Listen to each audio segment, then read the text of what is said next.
بسم الله الرحمن الرحيم. تبارك الذي بيده الملك وهو على كل شيء قدير، الذي خلق الموت والحياة ليبلوكم أيكم أحسن عملا وهو العزيز الغفور، الذي خلق 7 سماوات طباقا ما ترى في خلق الرحمن من تفاوت فارجع البصر هل ترى من فطور ثم ارجع البصر كرتين ينقلب إليك البصر خاسئا وهو حسير،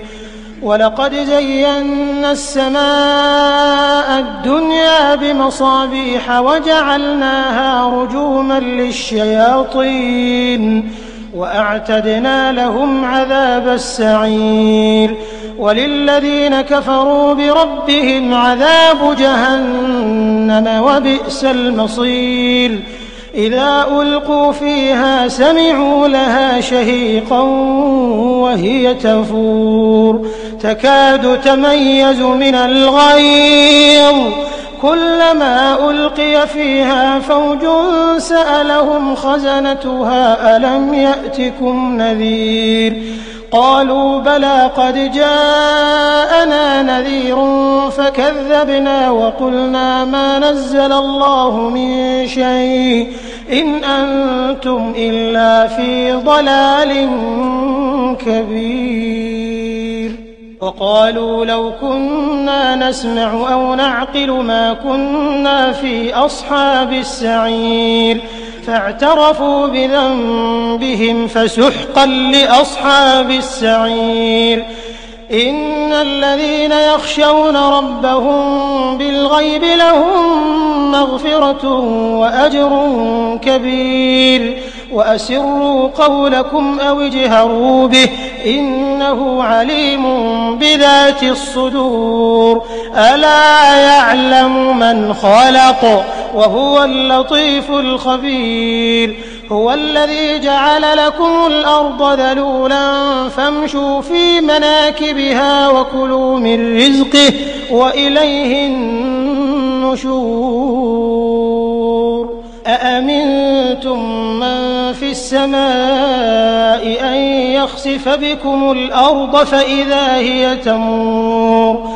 أم أمنتم من في السماء أن يرسل عليكم حاصبا فستعلمون كيف نذير، ولقد كذب الذين من قبلهم فكيف كان نكير، أولم يروا إلى الطير فوقهم صافات ويقبضن ما يمسكهن إلا الرحمن إنه بكل شيء بصير، أمن هذا الذي هو جند لكم ينصركم من دون الرحمن إن الكافرون إلا في غرور، أمن هذا الذي يرزقكم إن أمسك رزقه بل لجوا في عتو ونفور، أفمن يمشي مكبا على وجهه أهدى أم من يمشي سويا على صراط مستقيم، قل هو الذي أنشأكم وجعل لكم السمع والأبصار والأفئدة قليلا ما تشكرون، قل هو الذي ذرأكم في الأرض وإليه تحشرون، ويقولون متى هذا الوعد إن كنتم صادقين، قل إنما العلم عند الله وإنما أنا نذير مبين، فلما رأوه زلفة سيئت وجوه الذين كفروا وقيل هذا الذي كنتم به تدعون، قل أرأيتم إن أهلكني الله ومن معي أو رحمنا فمن يجير الكافرين من عذاب أليم، قل هو الرحمن آمنا به وعليه توكلنا فستعلمون من هو في ضلال مبين قل أرأيتم إن أصبح ماؤكم غورا فمن يأتيكم بماء